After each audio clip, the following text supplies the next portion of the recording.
Now, last night, Secretary General Antonio Guterres addressed the Council on Sudan. Tell us more about what he said.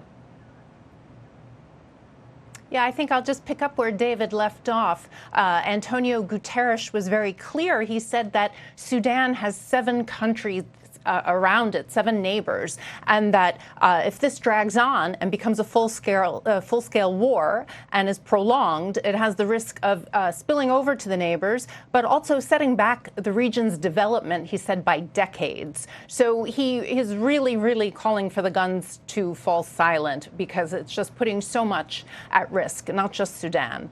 And what's more, what is the UN doing to extend the ceasefire that, of course, didn't really hold as much as was expected? There are some measures being taken by the world body. Right, so it's due to expire, I believe, on Thursday, and Mr. Perthes, Volker Perthes, the UN envoy, is working along with other regional groups and interested countries trying to get it extended. What the UN really wants is a sustainable ceasefire, and then they can move to talks between the 2 generals, and from there, try and get the country back on track to this transition to civilian government, which was really so within reach just a couple of weeks ago. So that's what the UN is working on right now.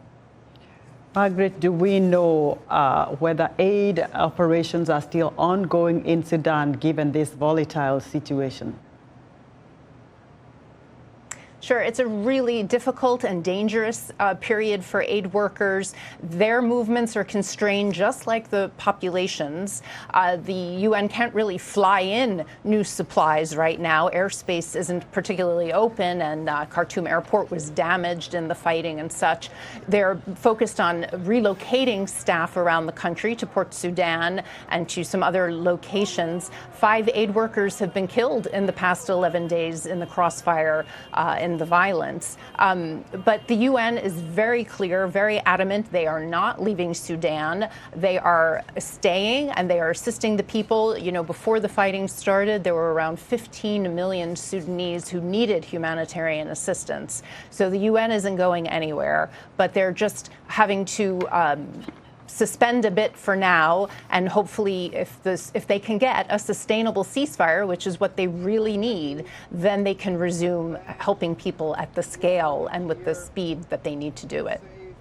Margaret, very briefly, do you know if the Sudanese ambassador to the United Nations has made any statement so far about this conflict? Sorry, the Sudanese ambassador, did you say? To the UN. Has he spoken at all? Yes. Yes, he spoke at the Security Council meeting on Tuesday night, and he basically said this is an internal matter. Everybody kind of keep your nose out of it, and we will find African solutions for African problems. That was sort of his message. He was a bit stern with the Council. Margaret, thanks.